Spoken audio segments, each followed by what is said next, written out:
Dans cette heure qui suit, je vais poursuivre la présentation des travaux de ces éminents historiens de l'art allemands, les premiers, méritant véritablement ce nom, puisqu'ils ont tous les trois, aussi bien Rumor que Wagen et que Kugler, une vision de l'histoire de l'art comme un projet général qui englobe l'art de tous les temps, ou presque, ou même s'il ne part pas de ce présupposé, comme c'est le cas de Rumor, il est néanmoins soucieux de concilier à la fois l'étude extrêmement attentive des sources et l'étude des œuvres, tout en n'oubliant pas les principes esthétiques qui doivent être pris en compte. Alors, j'en étais resté plus particulièrement à Rumor. Je voudrais terminer ici la présentation. Rumor a formulé très tôt le projet d'une histoire de l'art italien. Et c'est, comme vous le savez, une des fascinations constantes de l'histoire de l'art, de l'historiographie de l'art en Allemagne, d'être tournée vers l'Italie, à la fois par des figures historiques comme Raphaël, comme Michel-Ange, mais aussi par des villes comme Florence et évidemment Rome. Alors en 1820 déjà, Rumor écrit « Le désir d'entreprendre à partir de leurs sources les plus anciennes l'étude de la renaissance des beaux-arts dans les villes libres italiennes du Moyen-Âge et de toutes les circonstances qui les ont accompagnées, ce désir m'incita en l'an 1817 à effectuer un second voyage en Italie. » Je vous avais déjà dit que les nombreux séjours qu'il y avait faits et qui étaient chaque fois justifiés par la nécessité de consulter des archives. Il est parti aussi d'un autre constat. Selon lui, la littérature historique, la Kunstliteratur des Italiens, était jugée insuffisante. Et tout en considérant que Vasari est un vrai connaisseur, en même temps, il le range parmi ce qu'il appelle les novellistes, c'est-à-dire, au fond, les écrivains d'art. En 1827, il publie les deux premiers volumes de ses recherches Italienische Forschungen, parus à Berlin et Stuttgart, qui feront finalement 3 volumes. Il s'agit d'une histoire de l'art italien qui culmine avec Raphaël. Alors, les trois premiers chapitres sont un exposé de ses attendus théoriques et historiographiques, où notamment il sépare très nettement une partie théorique de la partie proprement historique. Il faut situer l'œuvre de Rumor dans une perspective précise, notamment, parce que je n'en ai pas parlé, je n'ai pas eu le temps de l'évoquer, par rapport à la position philosophique de l'art de Hegel, du philosophe Hegel. Et il est un anti-hegelien, ce qu'il faut absolument noter. Alors, je résume un petit peu la question. Pour Hegel, dans son esthétique, dans les cours d'esthétique, qui ont été transcrits par l'édition Otto, les types de l'art du passé sont les fusions de l'idée et de la forme. Ça, c'est une notion extrêmement importante, mais aussi que tout l'art, dans ses formes les plus variées, est une manifestation partielle de l'idée finale. Le monde dans sa réalisation comme pensée. Pour Hegel, les peuples auraient livré leur conception et leur représentation sous la forme d'œuvres d'art, de monuments. Ceux-ci peuvent même être parfois la seule clé demeurant pour la compréhension de ces peuples. Donc, est évoquée ici cette notion fondamentale chez Hegel de Volksgeist, ou d'esprit d'un peuple, littéralement, c'est ça que ça veut dire, Volksgeist, l'esprit du peuple, mais aussi que l'art, au fond, nous fait accéder aux puissances actives de l'histoire. Donc, l'histoire de l'art est, pour la philosophie de Hegel, quelque chose de très important, parce que cela peut nous montrer comment l'histoire des peuples singuliers se rejoint finalement dans une histoire universelle qui engloberait ces différentes histoires particulières. En même temps, pour Hegel, l'histoire de l'art est arrivée à un point où l'art cesse d'être la plus haute expression de l'esprit. C'est-à-dire qu'il y a pour lui une clôture, le chapitre de l'histoire de l'esprit est clos du point de vue de l'art. Donc c'est ce qu'on appelait aussi la mort de l'art ou la fin de l'art, des expressions qui ne sont pas toujours parfaitement adaptées.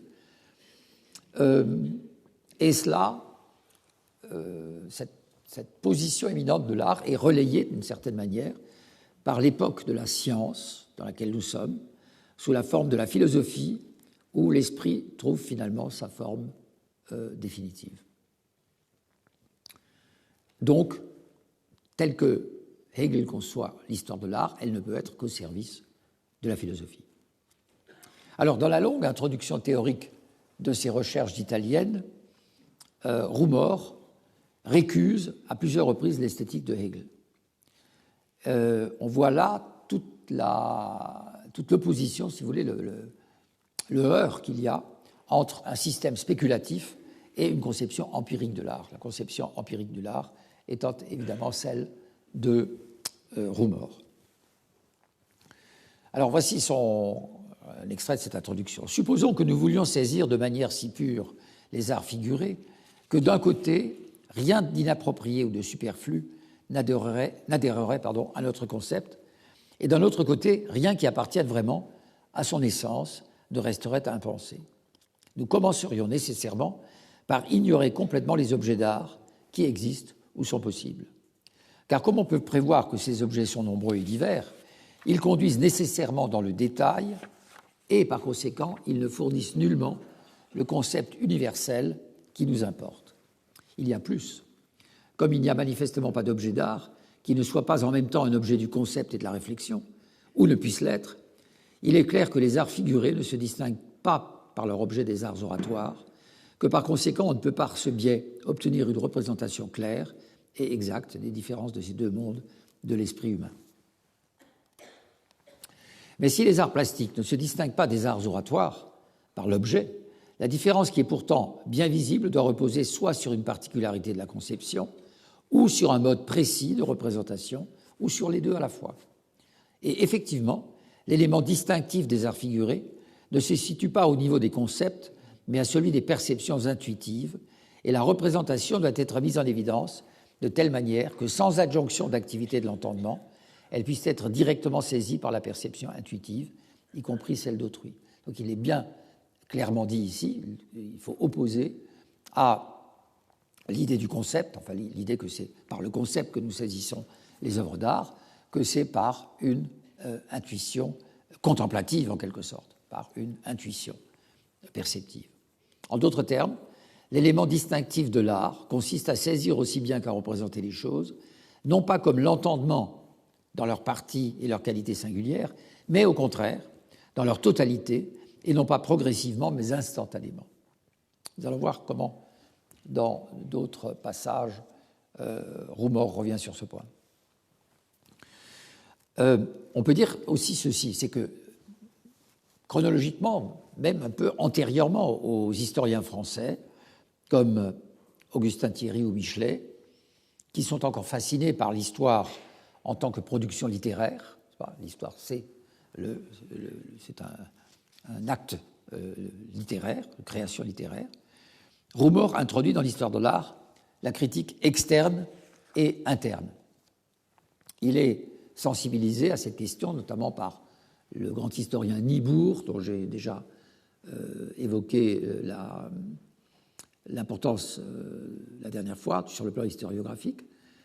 Et Nibourg était en particulier le fondateur, avec Ranke, de la critique des sources textuelles, philologiques et historiques.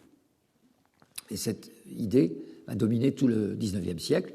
Roumor, on peut dire, est le premier à transposer cette question dans le domaine de l'histoire de l'art. Alors on peut évidemment dire aussi qu'il a eu des antécédents chez les fameux moristes dont je vous ai abondamment parlé, notamment au début du XVIIIe siècle, qui étudient l'histoire de l'art, ou plus exactement l'histoire, à travers l'examen des œuvres d'art.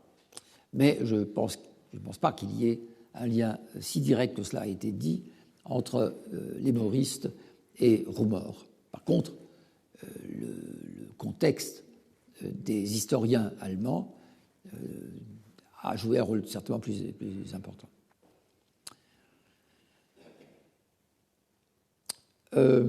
Alors, en fait, l'idée de Rumor, c'est aussi de ne pas considérer plus longtemps l'histoire de l'art comme un agrégat de contingences et de faits détachés, mais de la concevoir, je cite Rumor, de concevoir l'histoire de l'art comme un tout cohérent et organique à la fois.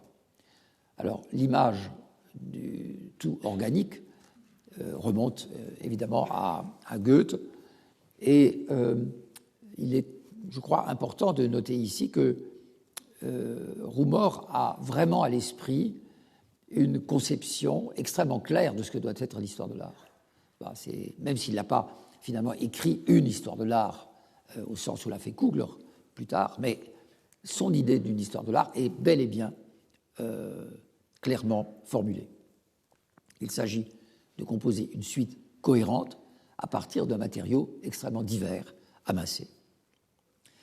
Alors, il y a une notion sur laquelle Rumor insiste beaucoup, et là aussi, je voudrais ne pas manquer de vous faire connaître ces passages, parce que c'est la première fois que, depuis Winckelmann, on cherche à théoriser aussi clairement la notion de style.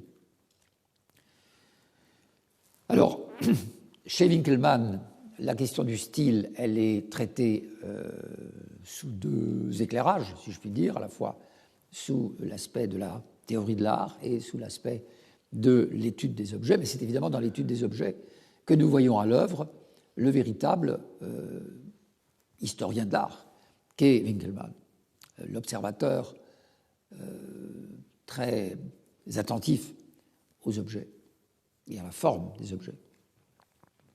Voici ce que dit Rumor.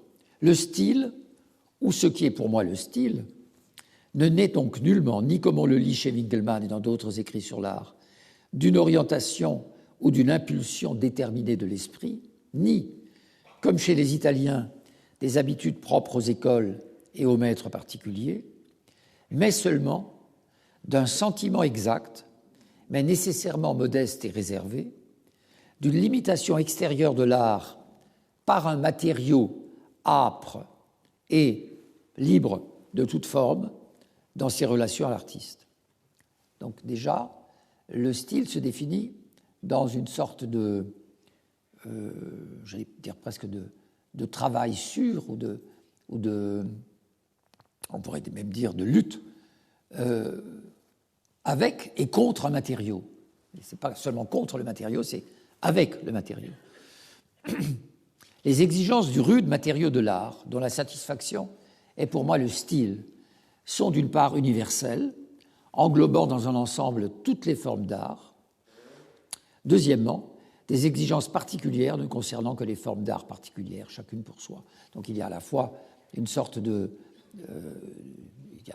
dans toutes les formes d'art, quelles qu'elles soient, les arts plastiques, j'entends, architecture, sculpture, peinture, orfèvrerie, il y a cette même question du matériau qui se pose, et à l'intérieur de chacune de ces formes se posent des exigences particulières. Évidemment, le métal n'oppose pas la même résistance et ne permet pas la même, j'allais dire, transsubstantiation que la pierre ou que le marbre. En ce qui concerne le matériau âpre et tout à fait extérieur de l'art, les deux arts figurés ne s'accordent entre eux, donc architecture et sculpture, ne s'accordent entre eux, comme avec l'architecture, qui, on le sait, après avoir satisfait aux besoins et à la force, aspire aussi à la beauté, que sur une seule propriété, la manifestation dans l'espace. La manifestation dans l'espace.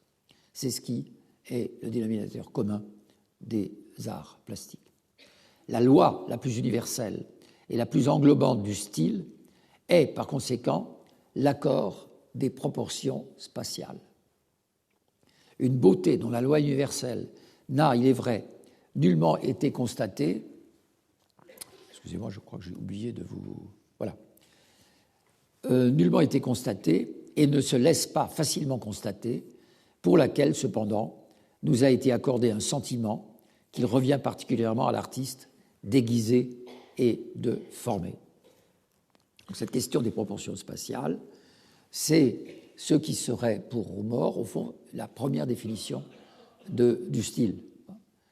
Si cet accord dans l'espace, avec l'espace, n'est pas respecté, la notion de style d'un artiste elle-même n'a plus de validité.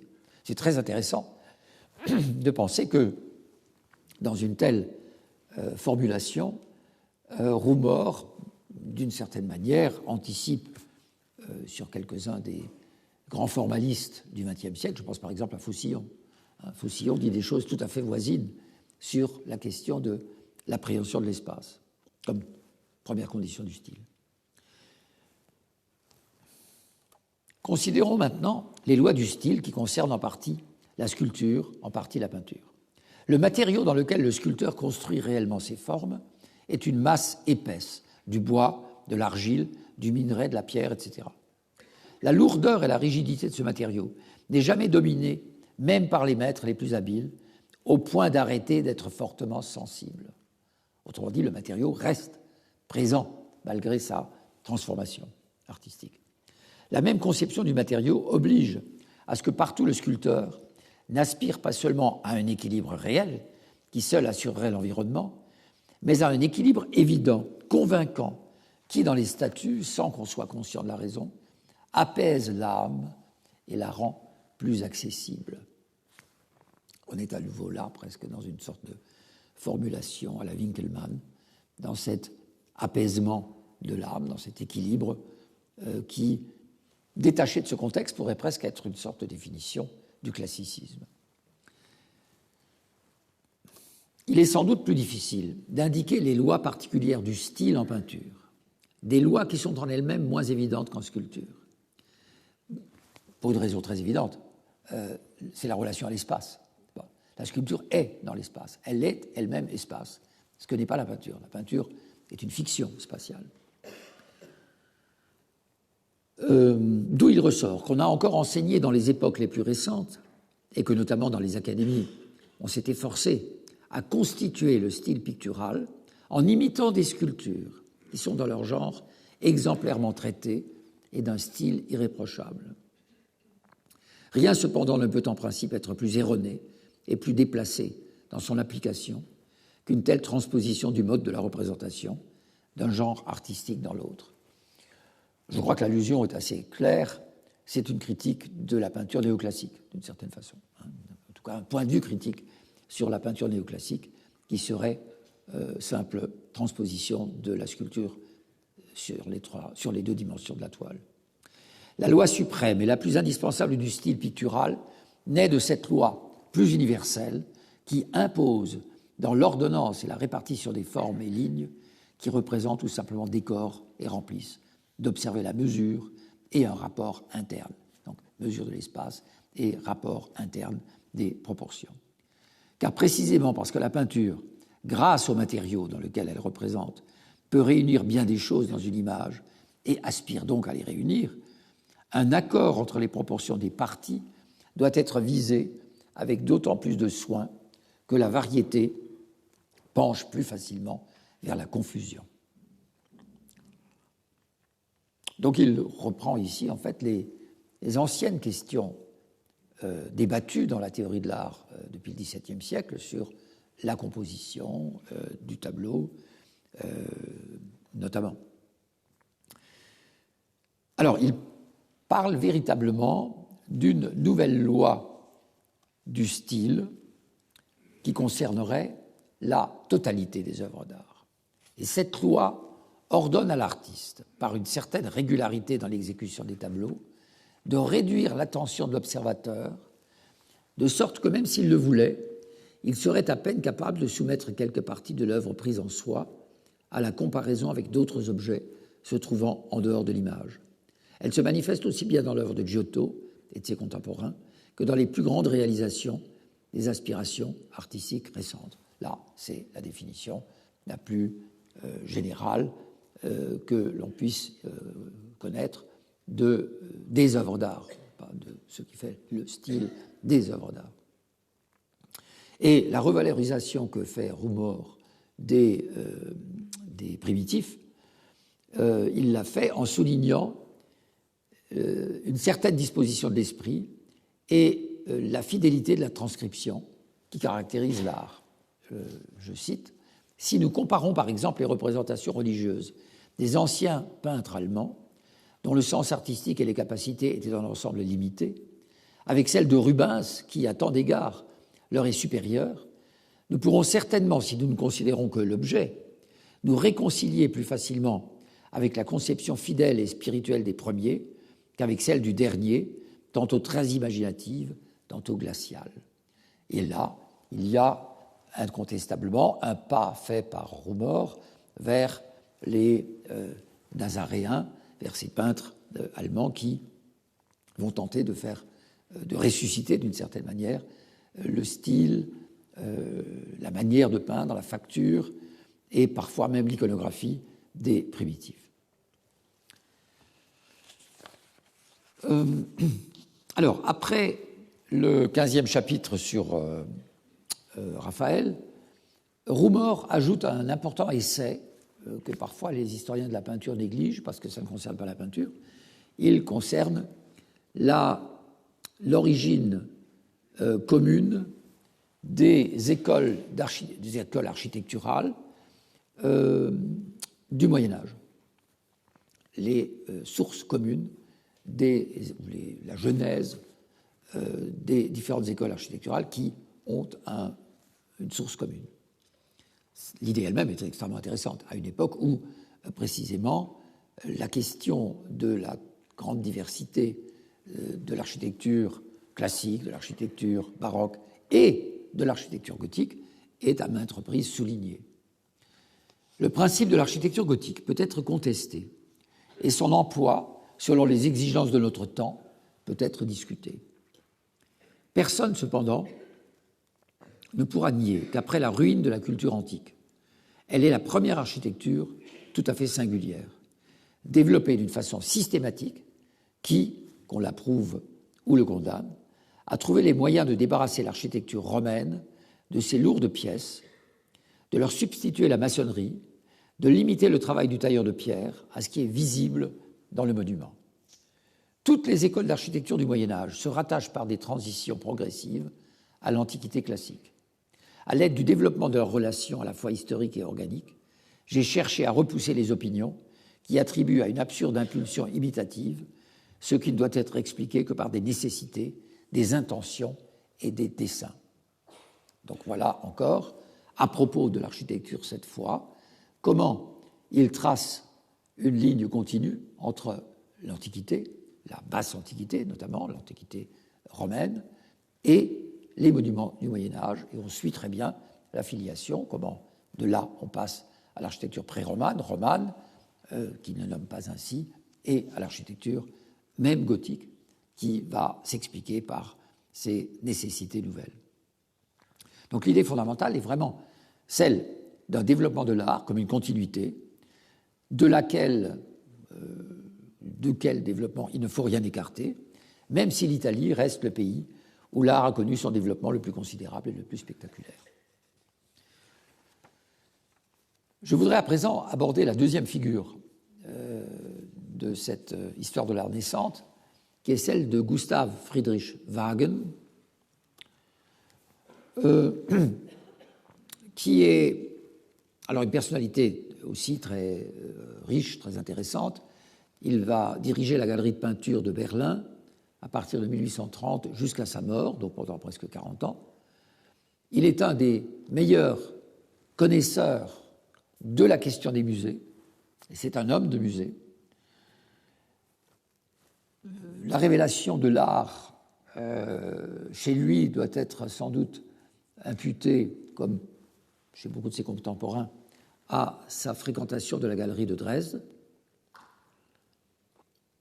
Il a visité en 1815 le musée Napoléon à Paris. Il a aussi la connaissance de ses problèmes muséographiques tels qu'ils sont traités à Paris même. Et puis, il a fait des études d'histoire, de philosophie, de philologie à Breslau et à Heidelberg. Et puis, En 19, il fait des voyages, notamment à Cologne, à Aix-la-Chapelle, dans les Pays-Bas, où il rassemble un important matériau pour son livre sur les frères Van Eyck. Il a adopté ce qu'on peut nommer la méthode critique historique, ou critico-historique, des historiens, Niebuhr, entre autres, Ranke, pour l'histoire de l'art. À la différence de von Rumor, Wagen ne renonce pas au genre de la littérature de voyage et pas non plus au genre de la littérature épistolaire, qui est alors si prisée. Il fait une sorte de synthèse des deux. Et le livre dont je parle ici, les 3 petits volumes des œuvres d'art et des artistes en Angleterre et à Paris, est d'ailleurs censé être une suite de lettres adressées à sa femme. En fait, il s'adresse à un public large, aussi bien de connaisseurs que d'amateurs d'histoire et d'amateurs d'histoire de l'art. Je livre ces lettres au public, non sans quelques craintes, car plus je me suis efforcé de pénétrer dans le mode d'esprit particulier aux œuvres d'art figuré, plus je ressens combien la langue est insuffisante pour exprimer et rendre leur nature propre. Ça, c'est presque une sorte de lieu commun à cette époque qu'on trouve dans des écrits, aussi bien en France, je vous en ai déjà parlé, à la même époque chez Mérimée, qui est écrivain pourtant, sur l'insuffisance du vocabulaire, ou même simplement l'insuffisance de l'écriture pour rendre compte de la richesse d'une œuvre d'art. Comme de nos jours, quelques connaissances de l'histoire et de l'essence des arts figurés commencent à devenir une sorte de besoin de l'esprit, mais comme il manque jusqu'ici des contributions populaires sur ces sujets, on accueillera peut-être favorablement ces lettres comme l'expression facilement compréhensible d'études sur l'art qui engagent plusieurs parties. Il y a derrière cette introduction l'idée que la bourgeoisie, et c'est un phénomène européen pourrait-on dire, la bourgeoisie, d'une certaine façon, revendique une culture qui était celle de la noblesse autrefois, mais à son tour, elle la revendique, et pour la lui rendre accessible, cette culture, il faut que l'écriture même d'un livre soit facilement accessible.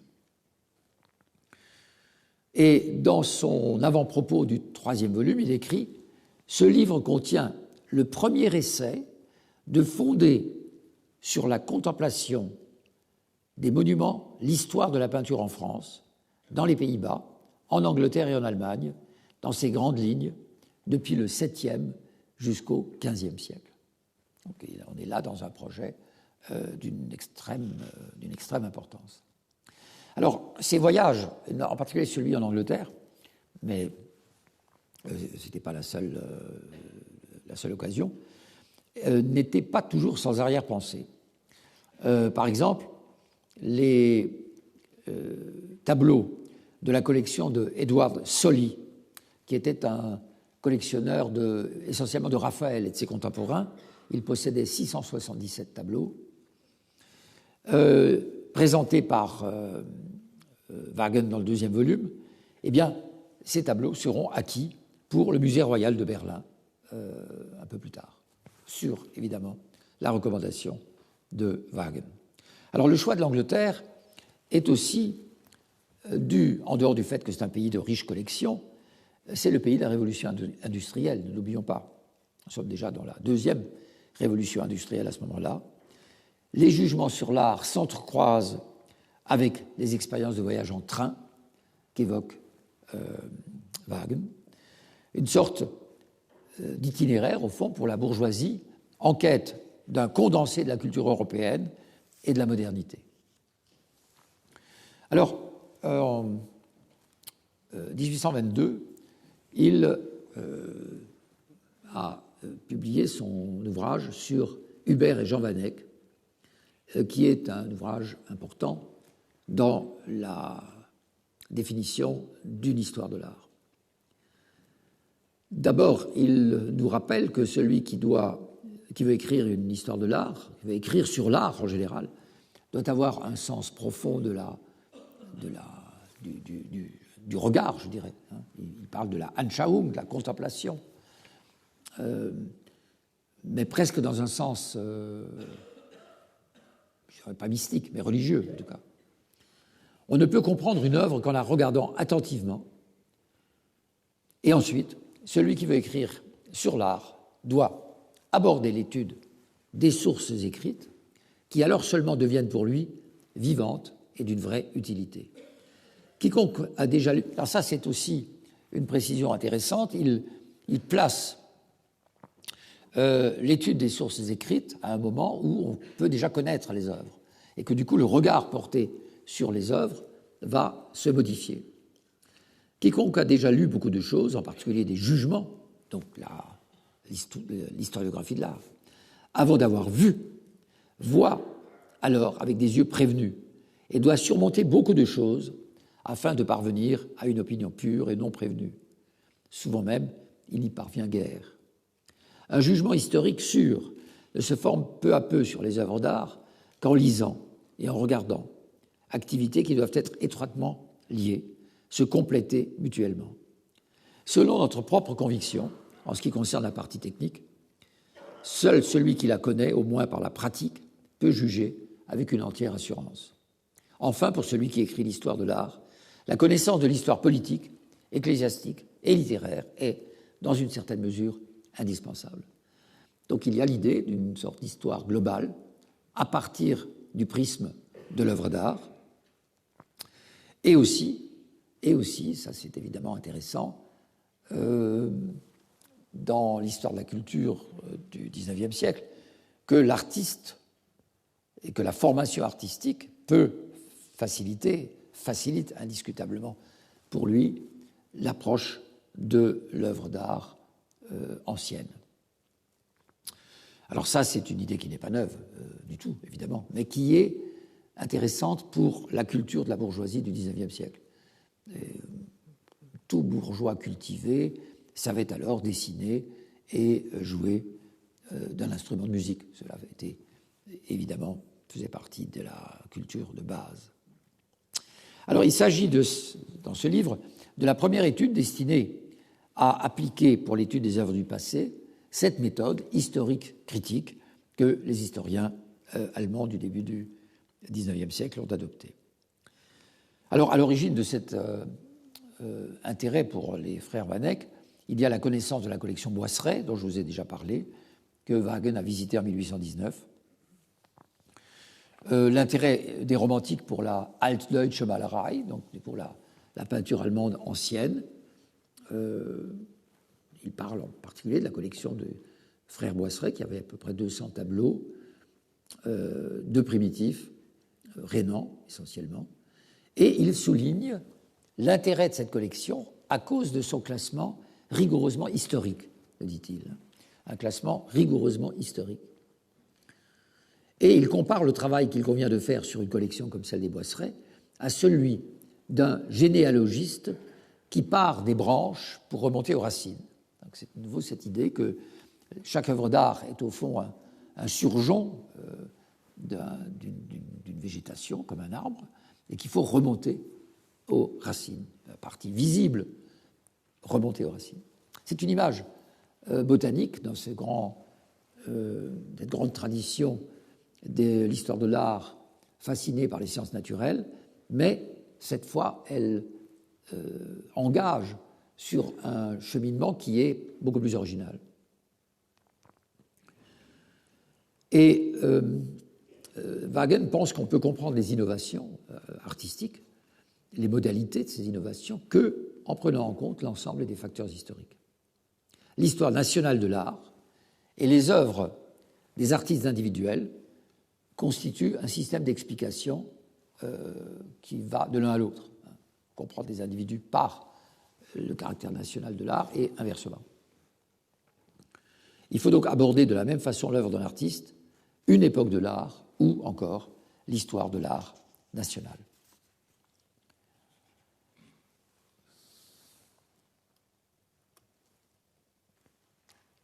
Oui, je vais sauter ce point. Wagen, pour terminer, nous fait passer, au fond, de la théorie romantique de l'art à la méthode critique historique, à la suite de Rumohr. Il est un des premiers à chercher à concilier les deux. Rumohr a concentré l'essentiel de son effort sur l'art italien, mais chez Wagen, nous voyons bien tout ce que l'art européen, puisqu'il s'intéresse à des collections, même si ces collections sont souvent dominées par des achats italiens, il s'intéresse à un phénomène plus général. Alors, ce qui est à relever, c'est que Wagen définit, je l'ai dit, aussi un art national. Il évoque, par exemple, l'histoire de la bourgeoisie néerlandaise, qui prend naissance dans le système, dans le terreau féodal, et en vient à la définition de normes historiques. Amour de la liberté pour les Pays-Bas, amour de la liberté, fidélité, courage, aptitude, constance, ténacité, endurance, habileté technique, activité, bonhomie, etc. Je m'arrête là. Ce sont des caractères que Wagen désigne comme étant caractéristiques de la bourgeoisie néerlandaise. Et il les étend en effet au peuple tout entier, mais à partir de l'observation des œuvres d'art. Et inversement, ces caractères suscitent évidemment un art national qui va conserver ses traits principaux. Alors l'histoire de l'art, d'une certaine façon, est l'évocation des changements qui interviennent, mais à l'intérieur de ce cadre lui-même qui devient fixe. On est ici dans quelque chose qui est néanmoins pas très éloigné du Volksgeist hegelien, auquel Wagen ajoute l'intérêt très, très important, enfin très, très fondamental dans son travail pour les sources.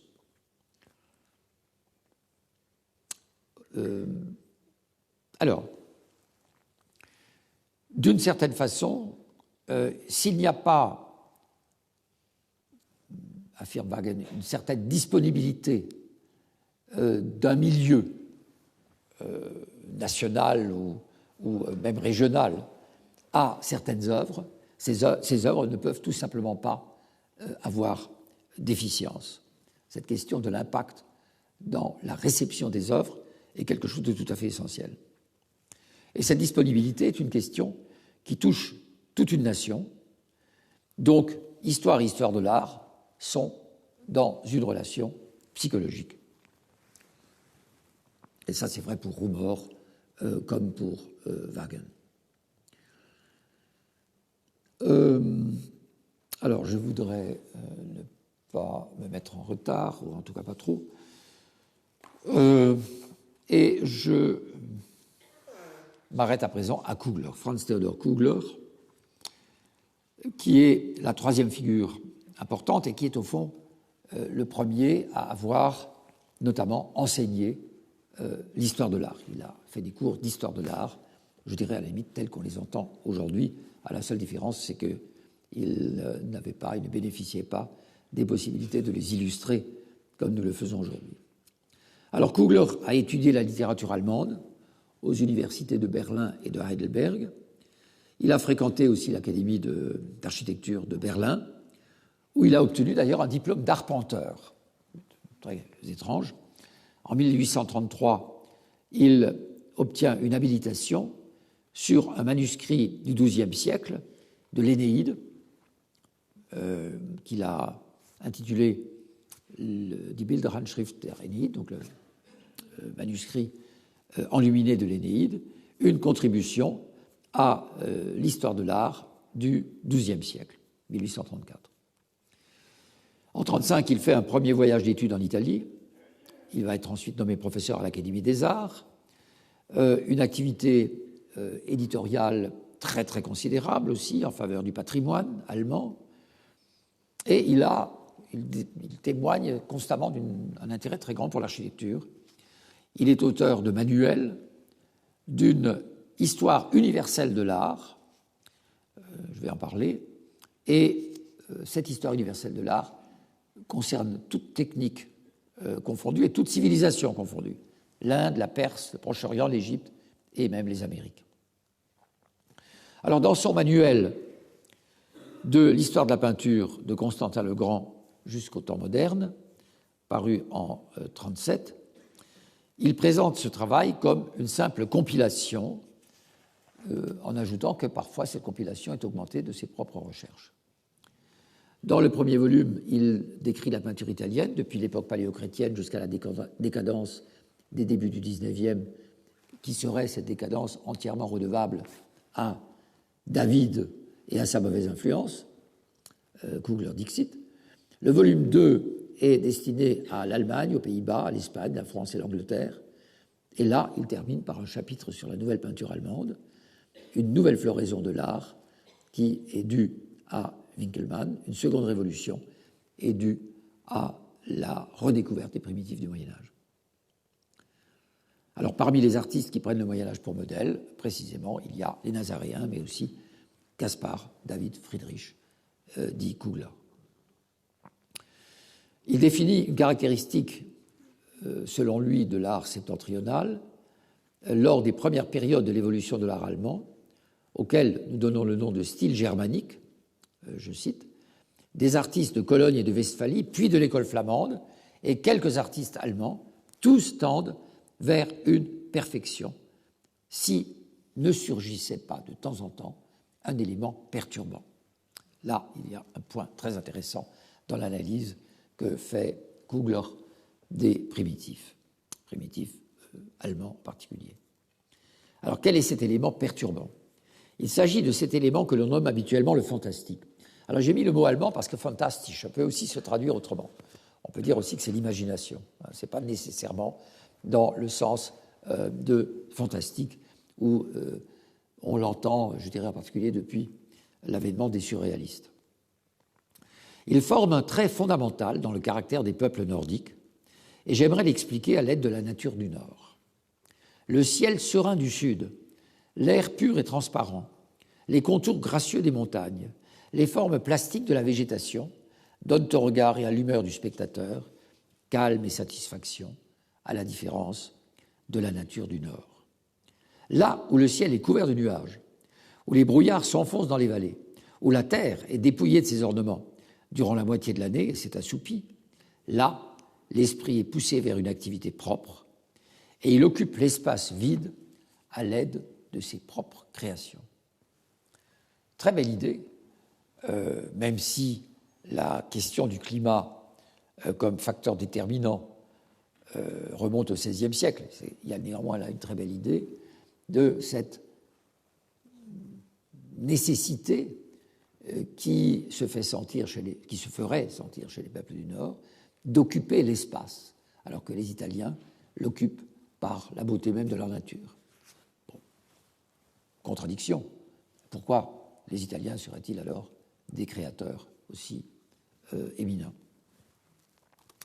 D'où les contes, les Märchen du Nord, que ni l'Italie ni la Grèce ne connaissent, et qui reposent sur une origine si différente de celle des contes si significatifs d'Orient.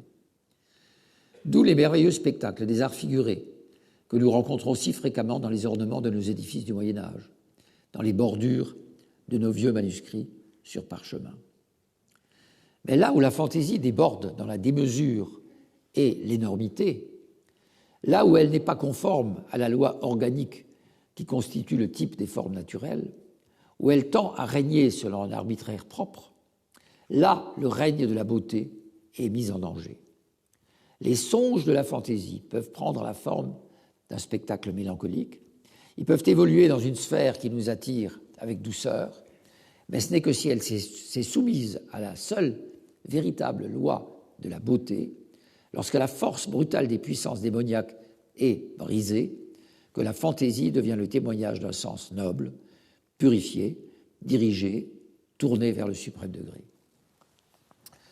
On peut rappeler ici brièvement que le ton de cette critique d'une fantaisie inorganique rejoint tout à fait un vieux topos que l'on trouve aussi bien chez Vitruve que chez Horace. L'idée que les créatures hybrides à la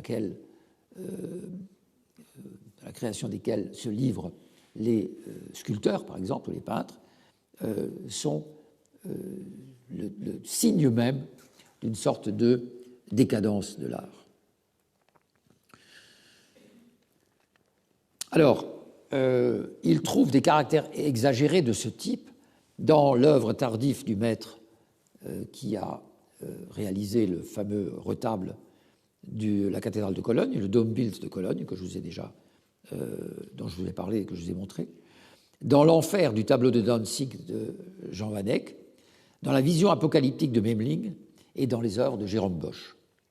Mais surtout, dit Kugler, c'est chez les Allemands du XVe siècle, les peintres de Cologne, chez Schottgauer, chez le vieux Holbein, chez les maîtres de Westphalie, que l'on trouve cet excès auquel se livre la fantaisie.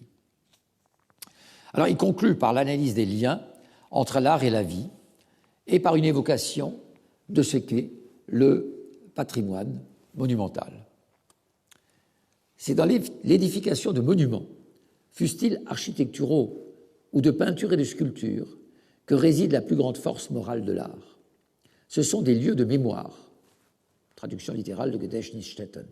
Vous voyez que l'expression des lieux de mémoire est une expression qui a une histoire ancienne, dans lesquels les moments de grand enthousiasme collectif ont pris forme. Ce sont eux qui maintiennent le lien de cet enthousiasme continuellement vivant et d'une force constante. Les monuments sont les grandes lettres de l'histoire, laquelle s'imprime dans le cœur du peuple de génération en génération. Un peuple sans monument est un peuple sans histoire, sans patrie. Un peuple sans monument a peu de caution pour toutes ces vertus qui naissent de l'amour de la patrie. Il y a là un véritable hymne au patrimoine monumental de la part de Kugler. Mais en même temps, l'homme peut devenir peu à peu aveugle à ces monuments, devant ces monuments. C'est pourquoi il faut tenter de lever les frontières entre le passé et le présent, procéder à des restaurations de ces monuments, prudentes, il insiste sur la prudence nécessaire, et il est déjà un de ceux qui, comme Ruskin et d'autres, vont protester contre les nombreux dégâts déjà commis à l'égard de ces monuments. Il y a presque une sorte d'objectif utilitaire, je dirais, social, dans son livre. En 1841-42, Kugler dédie à Frédéric Guillaume IV son Handbuch der Kunstgeschichte, donc son manuel de l'histoire de l'art, paru à Stuttgart. L'histoire de l'art doit être au service d'une histoire générale, et avec cette œuvre, Kugler réalise en quelque sorte le projet didactique de Hegel d'une histoire universelle de l'art, Hegel dont Kugler avait suivi l'enseignement à Berlin même. Mais je voudrais encore faire une sorte de parenthèse à l'intérieur de cette évocation de Kugler en signalant un autre livre très peu connu qui est celui d'un théoricien de la musique qui s'appelle Amadeus Wendt et qui a écrit un petit opuscule en 1831 qui s'appelle « Sur les principales périodes des beaux-arts ou l'art au fil d'une histoire universelle ». En fait, ce livre s'appuie sur des cours que ce professeur professeur de philosophie à l'université de Göttingen avait fait à l'été 1929. L'objectif de cette histoire de l'art de Wendt est de nous faire connaître l'activité de l'esprit humain dans ce domaine si grand et vivant à l'aide de souvenirs des monuments immortels de l'art. Alors, c'est un livre assez ennuyeux, un peu fastidieux à lire, mais qui, par sa date, par le moment où il apparaît avec un succès, semble-t-il, plutôt relatif, malgré le curriculum vitae de l'auteur, a tout de même l'intérêt de présenter un effort de périodisation de l'histoire de l'art en général, puisqu'il inclut aussi la musique et la littérature. Il dit qu'une telle tentative n'a jamais été faite, et notamment, en conséquence, c'est à partir de deux éléments dont l'intime union permet seulement à une histoire de l'art de se former, et qui présentement, alors que chacun d'eux est encore compris isolément dans son développement, ne tendent que faiblement et imparfaitement à leur union. Nous nommerons l'un d'eux l'élément général ou philosophique, parce qu'il concerne l'essence des arts et de l'activité artistique, l'autre l'élément particulier ou historique, parce qu'il a pour objet la véritable apparition de l'art dans l'histoire, ou la véritable émergence, si vous préférez, de l'art dans l'histoire.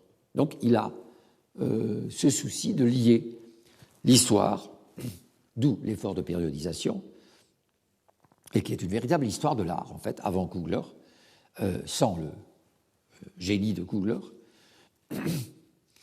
Et lorsque Kugler va publier en janvier 1841 son prospectus annonçant donc la publication de son histoire de l'art, il dit bien qu'il veut donner un aperçu de l'ensemble de l'évolution de l'art. Sous le terme d'art seront réunis ici les arts de l'espace, dont les productions détiennent une existence physique solide, où l'apparence d'une telle existence, l'architecture, la sculpture et la peinture, avec les genres annexes qui en dépendent, ces arts entretiennent entre eux des interactions multiples, et ce n'est qu'après avoir considéré ces dernières que le sens de la forme des différentes époques et des différents peuples apparaît suffisamment. On part déjà de l'idée d'une interaction entre les arts. Ce livre est à la connaissance de l'auteur, le premier essai d'une histoire de l'art général et global. L'intense intérêt qui se manifeste depuis peu pour les monuments des nations et des époques les plus diverses semble justifier suffisamment un tel travail. Donc c'est de nouveau la volonté de se présenter comme répondant à une demande plus générale d'un public. Il serait très nécessaire de voir s'établir un lieu de rassemblement pour les nombreuses recherches et contributions sur des points précis déjà réalisés et d'autres que nous pouvons espérer dans l'avenir. Un lieu où l'on trouve la place qui lui revient de droit, eu égard au tout. Il ne serait pas moins nécessaire d'avoir un aperçu de la richesse des formes artistiques qui s'étend devant nos yeux, dans leurs relations et dans les circonstances selon lesquelles l'un se développe par rapport à l'autre. Enfin, à partir d'une telle présentation, destinée à l'examen de l'histoire des peuples et de la culture en général, on pourrait obtenir plus d'un résultat important. L'objectif que vise l'auteur de ce travail,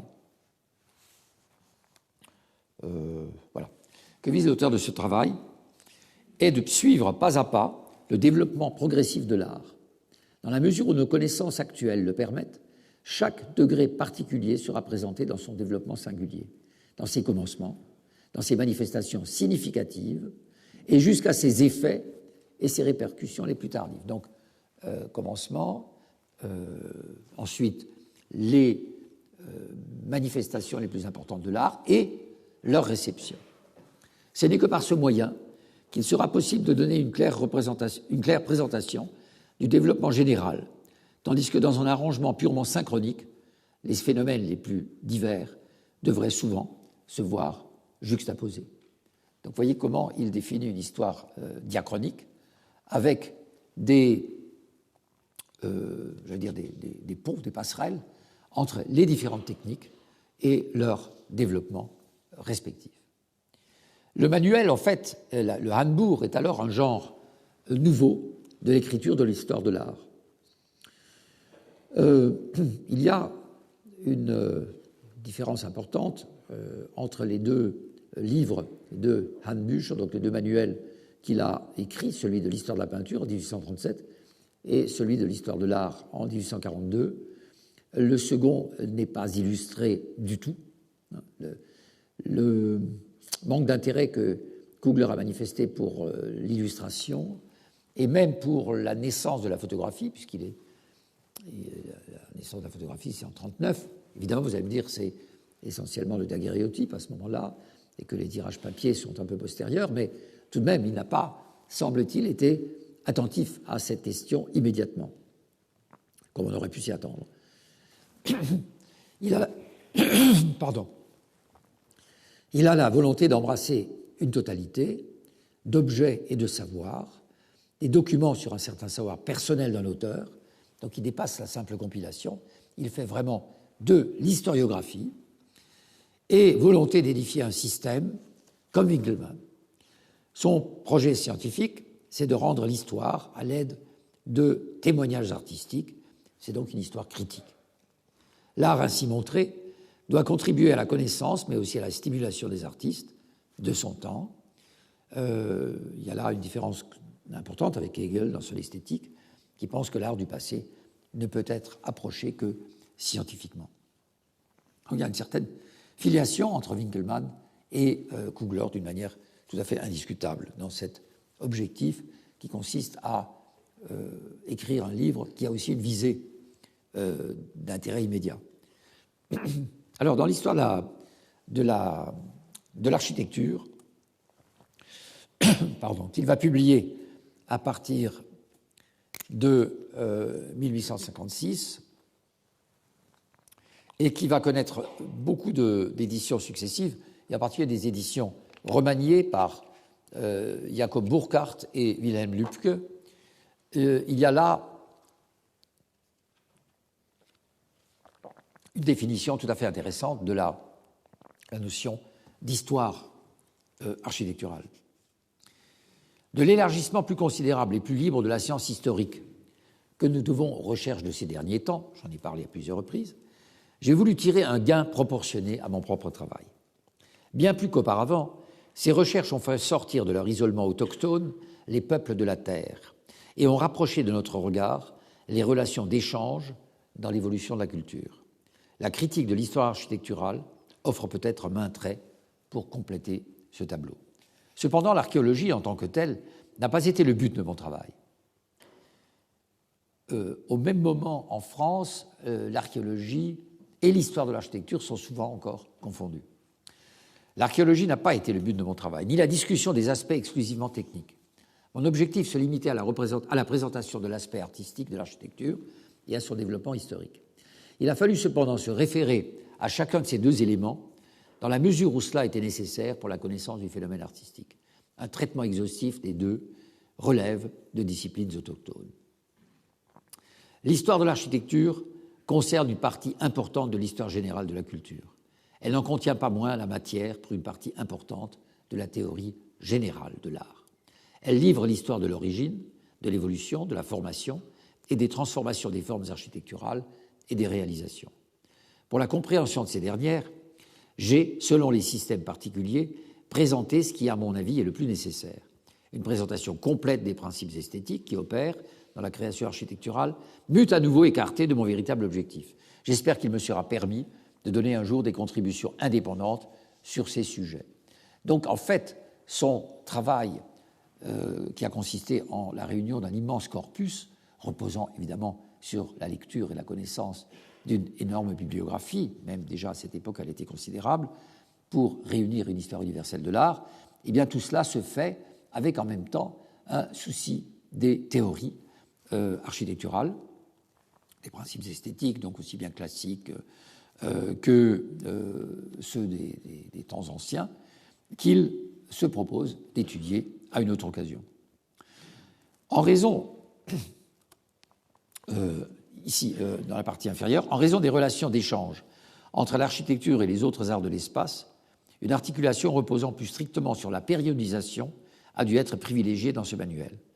Dans ce travail-ci, moins lié par de telles relations, j'ai pu mettre au premier plan la loi du regroupement local qui, souvent dans l'architecture, est d'une signification si essentielle. Je voudrais que vous m'accordiez encore quelques minutes de conclusion. Conclusion évidemment un petit peu que je voudrais, tout à fait provisoire, là qu'il ne le sera pas. Conclusion sur la véritable relation qui existe là entre l'histoire et l'histoire de l'art. revenons brièvement à ce que j'ai évoqué à plusieurs reprises, à ces mouvements d'émancipation de la bourgeoisie au XVIIIe siècle, qui a culminé dans la Révolution française, et qui va contribuer à jeter une lumière tout à fait nouvelle sur le passé.